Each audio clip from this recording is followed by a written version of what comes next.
प्यारे बच्चों, सभी को नमस्कार।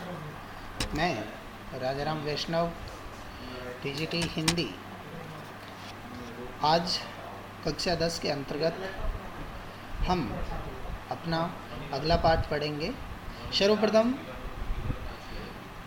मेरा परिचय, राजाराम वैष्णव, जवाहर नवोदय विद्यालय, कालंद्री, शिरोई। जैसा कि हिंदी व्याकरण में हमने पहले बहुत सारे विषयों पर चर्चा की है, आज हमारा अगला विषय है पद परिचय।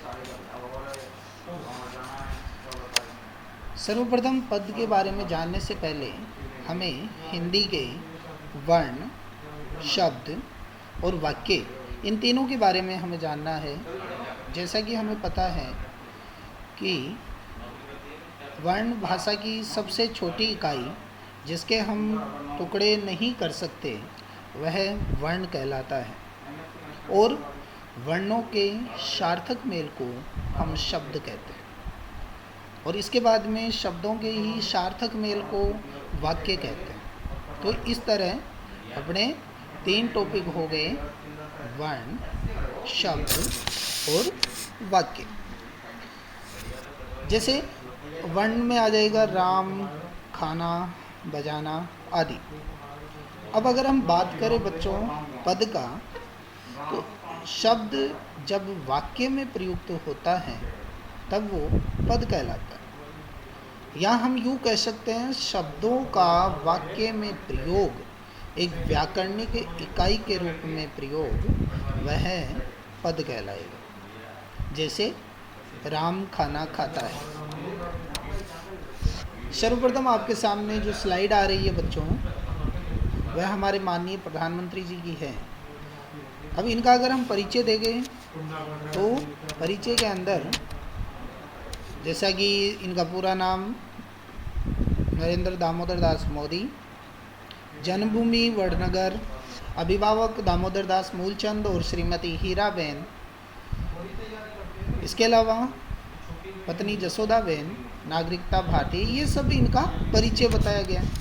कहने का मतलब, जिस प्रकार हम किसी व्यक्ति विशेष का जब परिचय बताते हैं तो वह व्यक्ति परिचय कहलाता है, उसी तरह जब हम व्याकरण के अंदर किसी वाक्य में शब्द का परिचय बताते हैं तो वह पद परिचय आएगा।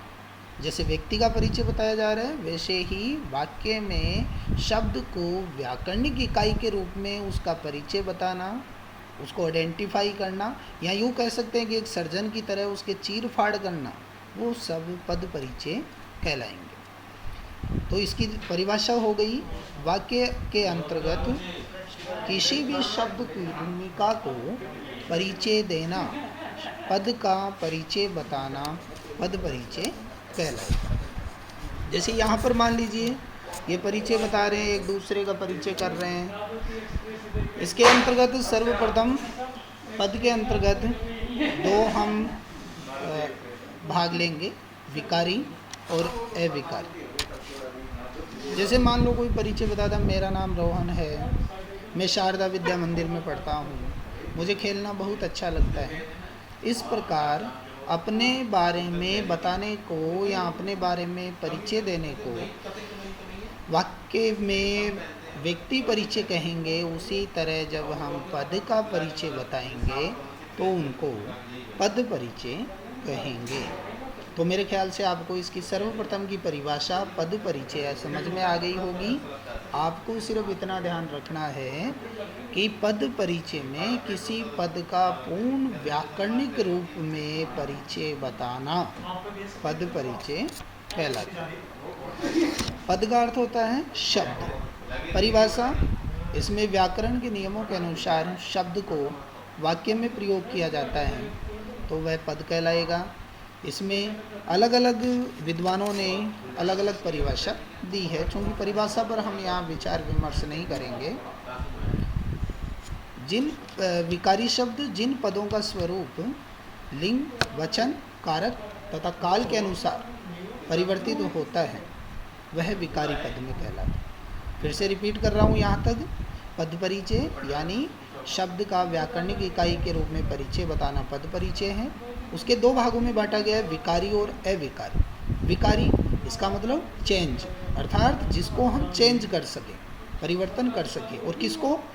जिन पदों का स्वरूप लिंग, वचन, कारक, काल आदि के अनुसार अगर परिवर्तित होता है तो वे विकारी कहलाते हैं। और विकारी शब्द आपके 4 प्रकार के होते हैं, संज्ञा, सर्वनाम, विशेषण और क्रिया। ये आपके विकारी में आते हैं। इसके बाद में बात करें हम अविकारी, जैसा कि नाम से स्पष्ट है, अ प्लस विकारी। अ उपसर्ग है, अ का मतलब है नहीं, और विकारी का मतलब चेंज, जिसमें कोई चेंज नहीं हो सके। अर्थात जो पद लिंग, वचन, कारक, काल आदि से अप्रभावित होते हैं या कोई परिवर्तन नहीं होता, वे अविकारी पद कहलाते हैं। इन पदों को हम अव्यय भी कह सकते हैं। अ प्लस वे का मतलब खर्च करना। यह अविकारी पद भी 4 प्रकार के होते हैं, क्रिया विशेषण, संबंध बोधक, समुच्चय बोधक और विस्मयादि बोधक। विकारी शब्द में सर्वप्रथम संज्ञा का हम लें। ये सब आपने कक्षा 9 तक, यानी कक्षा 6 से लेकर 9 तक आपने पढ़ा है।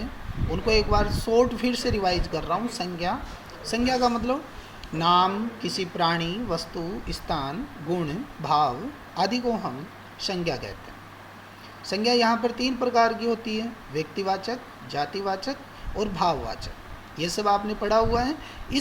तो जब हम संज्ञा का पद परिचय करेंगे तो 5 टॉपिक आपके मुख्यतः रहने चाहिए। नंबर 1, संज्ञा का हमें पता रहना चाहिए कौन सी संज्ञा है। इसके बाद में उसमें लिंग बताना है, पुल्लिंग है या स्त्रीलिंग है। इसके बाद वचन बताना है, एक वचन है या बहुवचन। इसके बाद कारक बताना है। कारक आपने पढ़ा होगा, संज्ञा या सर्वनाम का संबंध क्रिया से जब बताया जाता है, क्रिया का संज्ञा या सर्वनाम से संबंध वह कारक है। कारक यहाँ पर 8 प्रकार के होते हैं। कर्ता ने कर्म को कर्ण से संप्रदान के लिए अपादान से अलग होना, संबंध का आगे की रारेरी, अधिकरण में पेपर और संबोधन है अरे। और सबसे अंत में संज्ञा के साथ उनका संबंध बताया जाता है। ये आपके सामने एक सारणी देख रहे हो। ये जो विकारी और अविकारी के 8 प्रकार है, आपको इस डेफिनेशन के अंतर्गत आप इसको डिवाइड कर सकते हो। जैसे संज्ञा में देखें तो संज्ञा के भेद, लिंग, वचन, क्रिया के साथ संबंध। सर्वनाम में देखोगे तो सर्वनाम के भेद, पुरुष, लिंग, वचन, कारक, क्रिया के साथ संबंध। विशेषण में देखेंगे तो विशेषण के भेद, लिंग, वचन, विशेष्य, अवस्था। जैसे इंग्लिश में डिग्रियां कहलाती है गुड, बेटर, बेस्ट, तो इसी तरह हिंदी में भी अवस्था होती है, जिसमें सामान्य अवस्था, उसके बाद में उत्तर अवस्था, उसके बाद में उत्तम अवस्था, जिसे हम कोटियां भी कहते हैं, और प्रविशेषण। इसके बाद में क्रिया, अकर्मक क्रिया, सकर्मक क्रिया, लिंग, वचन, पुरुष, धातु, काल, वाच्य, प्रयोग, कर्ता और कर्म का संकेत। इसके बाद में क्रिया विशेषण देखें तो क्रिया विशेषण में उसके प्रकार और जिस क्रिया की विशेषता बताई जाती है उसके बारे में निर्देश। समुच्चय बोधक देखें तो उसका भेद, संयुक्त शब्द, वाक्यांश तथा उसका उल्लेख। संबंध बोधक में देखें तो भेद, पद, पदबंध, वाक्यांश, शब्द का निर्देश। और विस्मयादि बोधक में उसका प्रकार। संज्ञा के अंदर देखें हम यहाँ पर सर्वप्रथम फिर से आपके सामने रिवाइज के रूप में, तो संज्ञा का भेद, लिंग, वचन, कारक, क्रिया के साथ पद का संबंध। जैसे मान लो उदाहरण देखिए, ये आपके सामने स्लाइड आ रही है। इस स्लाइड में पहला उदाहरण है, अपूर्वा पत्र लिखती है। तो इसमें यह अपूर्वा अंडरलाइन है और पत्र अंडरलाइन है, रेखांकन। तो अपूर्वा के बारे में जब हम डिस्कस करेंगे तो अपूर्वा, चूँकि हमें पता है यहाँ संज्ञा है, तो संज्ञा में अपूर्वा व्यक्तिवाचक संज्ञा है। फिर लिंग की बात करें तो स्त्रीलिंग है। वचन की बात करें तो एक वचन है। कर्ता कारक है। लिखती है क्रिया का कर्ता है। दूसरा बात करें पत्र का, तो पत्र हमें पता है संज्ञा में कौन सी संज्ञा है, जातिवाचक, क्योंकि पत्र समूह का बोध करा रहे हैं। लिंग देखें तो लिंग यहाँ पर कर्म के हिसाब से देखें तो लिंग पुल्लिंग है। ठीक है। इसके अलावा एक वचन, एक वचन के अलावा कर्म कारक, कर्म कारक के अलावा लिंग, ये लिखती है क्रिया का कर्म। हाँ सर, हाँ सर, जी सर, लाइब्रेरी में सर क्लास ले रहा हूँ। क्लास लेने के बाद मुझसे मिलना, ठीक है? जी सर। इसके बाद में देखिए संज्ञा पद के अन्य उदाहरण हम देख सकते हैं। जैसे गोपाल बाजार से कपड़ा लाया हूँ, तो गोपाल जो है व्यक्तिवाचक संज्ञा, पुल्लिंग, एक वचन, कर्ता कारक, और यहाँ पर क्रिया जो है लाना है तो लाना क्रिया का कर्ता हो जाएगा। इसी तरह बाजार, बाजार में देखें हम तो बाजार समूह का बोध करा रहे हैं, इसलिए जातिवाचक संज्ञा, पुल्लिंग, एक वचन। अब कारक देखें बाजार से, तो कारक कौन सा हो गया, अपादान से, तो ये हो गया अपादान कारक, और लाना क्रिया का अपादान। अब अगर हम बात करें सर्वनाम की, तो सर्वनाम के आपको पता है 6 प्रकार होते हैं। पुरुषवाचक सर्वनाम, निश्चयवाचक, अनिश्चयवाचक, निजवाचक, संबंधवाचक और प्रश्नवाचक। तो सर्वनाम के प्रकार जो हमने पद परिचय में बताने हैं वो लिंग भेद, वचन भेद, कारक, सर्वनाम का अन्य से संबंध बताना। जैसे उदाहरण है, मान लो जो पढ़ेगा वह अवश्य उत्तीर्ण होगा, अंडरलाइन आ गया जो और वह। तो जो आपको पता है कि ये जो सर्वनाम के हमने पहले भेद पढ़े हैं, इसमें ये जो संबंध को दर्शा रहा है, इसलिए संबंधवाचक सर्वनाम, फिर पुल्लिंग, एक वचन, कर्ता कारक और पढ़ेगा क्रिया का कर्ता। क्यों? चूँकि ये जो पढ़ेगा यहाँ पर पुल्लिंग का बोध करा रहा है, ठीक है, और इसके अलावा वह शब्द के कारण से एक वचन का बोध करवा रहे हैं। इसके अलावा वह जो है, यहाँ वह का अगर हम परिभाषा हो जाएं तो वह कौन सा सर्वनाम होगा, पुरुषवाचक सर्वनाम, क्योंकि यहाँ पुरुषवाचक के आपको प्रकार पड़े हैं। उस पुरुषवाचक में भी अगर पुरुष देखें तो 3 प्रकार के हैं, उत्तम पुरुष, मध्यम पुरुष और अन्य पुरुष। तो उत्तम पुरुष मतलब स्पीकर, मध्यम पुरुष मतलब लिसनर, अन्य पुरुष का मतलब जिसके बारे में बात कही जाए। इसके अलावा पुल्लिंग, फिर वचन, फिर कर्ता कारक और फिर होगा क्रिया का कर्ता।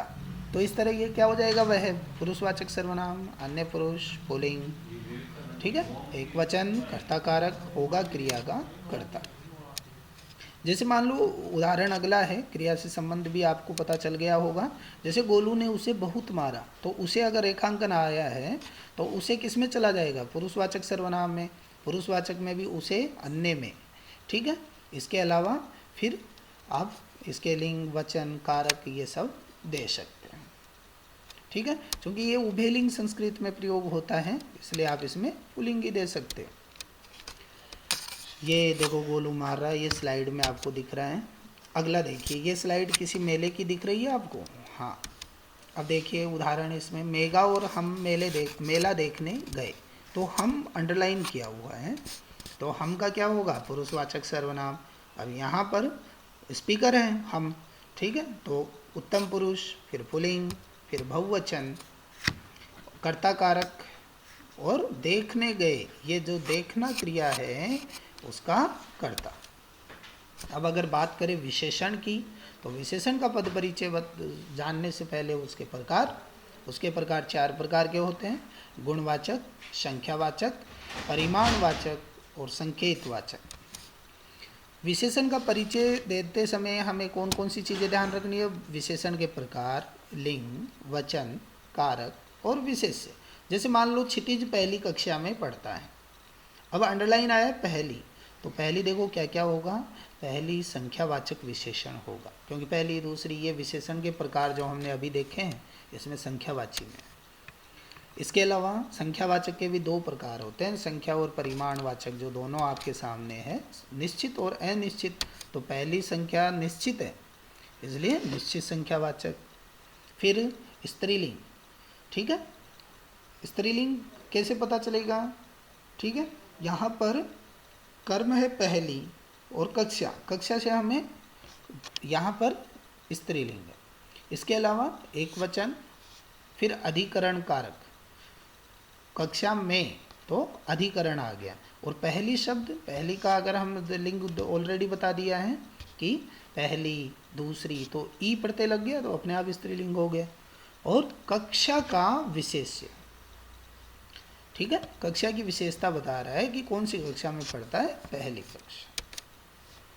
फिर अगला है जैसे यह पुस्तक अप्पू की है, तो यह शब्द जो सर्वनाम के प्रकार है जिसमें चौथा सार्वनामिक विशेषण है उसमें आ जाएगा, ठीक है। सर्वनाम की जो विशेषता बताता है वो सार्वनामिक विशेषण है, ठीक है। तो इसके अलावा यह है, यहाँ पर इशारा करके बता रहे यह पुस्तक उसकी है, तो यह पुस्तक सार्वनामिक विशेषण, स्त्रीलिंग, एक वचन आदि, और पुस्तक का विशेषण है। फिर है अथर्वभूत शैतान लड़का है, तो बहुत शब्द जो है विशेषण की विशेषता बता रहा है इसलिए प्रविशेषण कहलाएगा, याद रखिएगा, विशेषण की विशेषता बताने वाले प्रविशेषण। और बहुत एक तरह से डिग्रियां के रूप में आ गया तो प्रविशेषण, फिर पुल्लिंग, एक वचन, कर्म कारक और शैतान का विशेषण है। अब शैतान को लें तो शैतान यहाँ पर क्या है, गुणवाचक विशेषण है, पुल्लिंग है, कर्म कारक है, लड़का का विशेषण। विशेषण में हमें ये बातें ध्यान रखनी है, जैसे राधा जयपुरी साड़ी पहनती हैं, तो जयपुरी जो है गुणवाचक है, स्त्रीलिंग है, एक वचन है, और इसका विशेष्य है साड़ी। साड़ी की विशेषता बताई जा रही है कि कौन सी साड़ी पहनती है, जयपुरी, तो साड़ी विशेष्य। अब आते हैं हम क्रिया पे। जो शब्द क्रिया आपको पता है, जो शब्द कार्य का किया जाना या होना प्रकट होता है संज्ञा या सर्वनाम के जिस रूप में, वह क्रिया कहलाती है।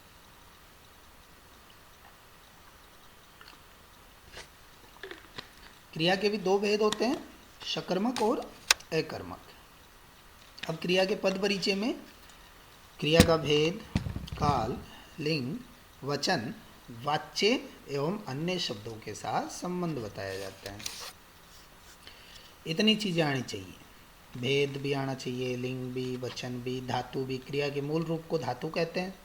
काल का पता चलना चाहिए, कर्ता का संकेत होना चाहिए। जैसे मान लो स्निग्धा निबंध लिखती है, अंडरलाइन है, लिखती है, तो लिखना क्रिया है। अब इसको हमें पद परिचय में देना है, तो देखो अगर क्रिया से पहले क्वेश्चन लगा करके पूछेंगे और जवाब आ गया तो वो सकर्मक क्रिया है, और जवाब नहीं आया तो अकर्मक क्रिया है। तो स्निग्धा क्या लिख रही है, निबंध लिखती है, तो सकर्मक क्रिया है। और लिखती शब्द स्त्रीलिंग है, एक वचन है। अब इसकी धातु देखें, क्रिया का मूल रूप लिखती का लिखना और लिखना का लिख धातु हो गई। काल कौन सा हो गया, तातीते, वर्तमान काल हो गया। और इसका कर्ता कौन हो गया, स्निग्धा। ये स्निग्धा स्लाइड में देख सकते हो, पत्र लिख रही है। इसके बाद में बच्चे रोज स्कूल जाते हैं। अब देखो यहाँ क्रिया से पहले क्वेश्चन पूछोगे, जाते हैं से पहले बच्चे रोज स्कूल क्यों जाते हैं, कब जाते हैं, कैसे जाते हैं, तो जवाब नहीं आया, तो इसलिए अकर्मक क्रिया हो गई, पुल्लिंग हो गया। जाते शब्द बहुवचन हो गया। और धातु, धातु कौन सी होगी, जाना की। संस्कृत में पढ़े हो तो गम धातु, गम से बना है जाना, इसलिए गम धातु, वर्तमान काल, और बच्चे इसके पढ़ते हैं। राम ने रावण को बाण से मारा, तो ये मारा शब्द सकर्मक क्रिया, पुल्लिंग, एक वचन। काल कौन सा होगा, मारा, भूतकाल। वाच्य लें तो कृतवाच्य, ये वाच्य आपको मैंने ऑलरेडी पहले ही पढ़ा दिया है, ठीक है।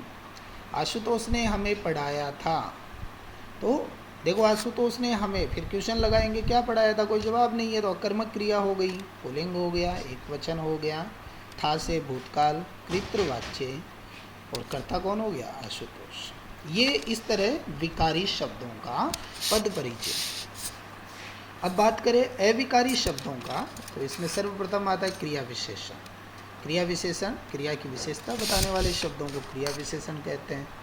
जैसे ये चार प्रकार के होते हैं, कालवाचक, परिमाणवाचक, स्थानवाचक और रीतिवाचक। जैसे मान लो ये अव्यय में आते हैं, ये चारों अव्यय में क्रिया विशेषण की बात करें तो उसका जब हम पद परिचय बताएंगे तो क्या क्या है, भेद है, उसका प्रकार है, और क्रिया किसकी विशेषता बता रही है वो। उदाहरण मान लो, वीणा रोज सवेरे धीरे धीरे टहलती है, ये स्लाइड में देख सकते। तो रोज सवेरे अंडरलाइन आ गया, तो आपको पता है इसमें क्रिया क्या है, टहलना। तो टहलना क्रिया है, और इस टहलना क्रिया की विशेषता बताई जा रही है दो, एक तो रोज सवेरे और एक धीरे धीरे। तो रोज सवेरे क्रिया विशेषण हो गया। दूसरा, क्रिया विशेषण के जो हमने प्रकार पढ़े हैं, इसमें हमें पता है कि कालवाचक क्रिया विशेषण में समय का पता चलता है, सवेरे, शाम, दिन, दोपहर, तो इसलिए कालवाचक क्रिया विशेषण हो गया। और टहलना क्रिया की विशेषता बताई जा रही है। इसी तरह धीरे धीरे होगा क्रिया विशेषण। अब जो भी मेथड बताया जाए, जो भी विधि बताई जाए, धीरे, तेज, जोर से, ठीक है, तो ये सब किस में चला जाता है, कौन सी क्रिया विशेषण में, रीतिवाचक क्रिया विशेषण। रीति का मतलब एक अंग्रेजी का एक वर्ड याद करके रखो, मेथड। तो वीणा रोज सवेरे कैसे टहलती है, धीरे धीरे, तो ये रीतिवाचक क्रिया विशेषण हो गया, और टहलना क्रिया की विशेषता होता है। कालवाचक के और उदाहरण देख सकते हैं, वह कल आएगा और यहाँ सोएगा, ठीक है, तो इस तरह से। तो कल जो है, कल, परसों, ये सब कालवाचक में है। परिमाणवाचक में क्या होगा, परिमाण में मात्रा का लिया जाएगा, कम ज़्यादा। जैसे मान लो श्रेष्ठ पुरुष इन बातों पर कम ध्यान देते हैं, तो कम शब्द परिमाणवाचक, एक वचन, पुल्लिंग, ठीक है, और ध्यान इसका विशेष्य हो गया। इसके बाद में देखिए स्थानवाचक। स्थानवाचक में क्या होगा, कोई स्थान, ऊपर, नीचे, दाएं, बाएं, ये सब स्थानवाचक क्रिया विशेषण में आ जाएगा। जैसे सीता ऊपर बैठी है, तो ये स्थानवाचक क्रिया विशेषण, वो बैठी है क्रिया की विशेष्य है। रीतिवाचक में जैसे मैंने मेथड बताया था, धीरे धीरे, ठीक है। फिर है संबंध बोधक, दूसरा जो अव्यय का प्रकार है। संबंध बोधक में क्या होगा, जिस अव्यय पद से वाक्य के अन्य पदों से उसका संबंध बताया जाता है, वह संबंध बोधक कहलाता है। जैसे घर के पीछे, तो यहाँ के पीछे जो है संबंध बोधक अव्यय है, और घर संज्ञा का संबंध शेष पदों से बताया जाता है, ठीक है। तीसरा है समुच्चय बोधक, जिस अव्यय शब्द से वाक्य के अन्य शब्दों से जोड़ा जाता है, कंजक्शन जिसमें आते हैं, जैसे और, तथा, एवं आदि अव्यय जोड़े जाते हैं, वो समुच्चय में आ जाता है। जैसे गुरु और शिष्य कहाँ गए, तो और में क्या आ गया, समुच्चय बोधक अव्यय आ गया, और गुरु और शिष्य जोड़ता है। इतना ही आपको लिखना है। संबंध बोधक का परिचय फिर से देख लीजिए। हमारे विद्यालय के पीछे खेल का मैदान है, तो ये के पीछे संबंध बताया जा रहा है, विद्यालय के पीछे, तो संबंध बोधक अव्यय। स्थानवाचक, के पीछे में भी कौन सा संबंध बोधक है, स्थान बताया जा रहा है, पीछे, और विद्यालय का संबंध अन्य शब्द से बताया जा रहा है। समुच्चय बोधक में क्या होगा, भेद और संयुक्त शब्द को बताना है कि कौन से शब्द को जोड़ रहा है, कंजक्शन। जैसे देवजानी और श्रेयांश भाई बहन है, तो और शब्द क्या हो गया, समुच्चय बोधक अव्यय। और ये देखो, समुच्चय बोधक के भी दो प्रकार होते हैं, वेदीकरण और समाधिकरण, ठीक है। और, तथा, एवं, ये सब समाधिकरण में है। वेदीकरण में इसलिए क्योंकि ये सब वेदीकरण, तो समाधिकरण योजक है। और देवजानी और श्रेयांश शब्दों को आपस में मिला रहे। इसके बाद में देखो, चोट के कारण राहुल खड़ा भी नहीं हो पा रहा, तो के कारण सीधा है, चोट के कारण, तो चोट के कारण संबंध बताया जा रहा है, तो संबंध बोधक अव्यय है। सूचक चोट का संबंध अन्य शब्दों से जोड़ता है, ठीक है, तो यहाँ पर के कारण है। इसी तरह जैसे सभी लड़कियाँ खाती है जबकि पल्लवी बचाती है, तो ये समुच्चय बोधक हो गया, जबकि आ गया ना, और जबकि, क्योंकि, ये सब वेदीकरण है। समुच्चय बोधक के मैंने प्रकार बताए हैं, समाधिकरण और वेदीकरण। समाधिकरण में और, तथा, एवं आदि आएगा। वेदीकरण में क्या आएगा, क्योंकि, जबकि आदि, तब की, तो ये वेदीकरण योजक, ठीक है। और खाती है और बचाती है, इन दोनों को जोड़ने का कार्य, दोनों वाक्यों को जोड़ने का कार्य करता है जबकि। फिर है विस्मयादि बोधक, जिस अव्यय शब्द द्वारा वाक्य में आश्चर्य की सूचना दी जाए, जैसे वाह कितना सुंदर चित्र है, तो वाह शब्द क्या है, विस्मयादि बोधक, आश्चर्य प्रकट हो रहा है, तो आप इसको आश्चर्य और खुशी हो रही है, तो आप इसको लिख सकते हो विस्मयादि बोधक अव्यय। और विस्मयादि बोधक में भी कौन सा, हर्ष सूचक। इसी तरह ओ, बहुत दर्द हो रहा है, तो यहाँ पर शोक सूचक, तो ऐसे आप प्रकट कर सकते हैं। ये कुछ उदाहरण है, जैसे चंद्रभूषण बाग में आम खा रहा है, तो चंद्रभूषण व्यक्तिवाचक, एक वचन, पुल्लिंग, कर्ता कारक, खा रहा है क्रिया का कर्ता हो। इसी तरह आप देख सकते हो स्लाइड में, आप इसको जूम करके उदाहरण लिख भी सकते हो। मैं राम के साथ उसके घर गया, तो मैं शब्द पुरुषवाचक, उत्तम पुरुष, एक वचन, पुल्लिंग, कर्ता कारक आदि। यह अच्छा नहीं हुआ, तो यह निश्चयवाचक सर्वनाम में आ जाएगा। इसके अलावा अब ये विस्मयादि बोधक, भेद, उपभेद सूचक आदि। जैसे मान लो शाबाश, बिट्टू ने तो कमाल कर दिया, तो ये शाबाश जो है अव्यय है, अव्यय में भी विस्मयादि बोधक है, विस्मयादि बोधक में भी कौन सा है, हर्ष सूचक, और हर्ष सूचक में भी आशीर्वाद दिए जाने का भाव है, शाबाश। इसके अलावा जैसे हाय, हाय बाढ़ ने तो सब कुछ डुबो दिया, तो हाय शब्द यहाँ पर शोक सूचक को प्रकट कर रहा है। तो ये सब आपके सामने उदाहरण है, आप एक एक इस स्लाइड को जूम करके देख सकते हो। माला पत्र लिखती है, हम अपने कर्तव्य पर मिलेंगे। मनोहर 10वीं कक्षा में पढ़ता ही है, बताया था मैंने आपको।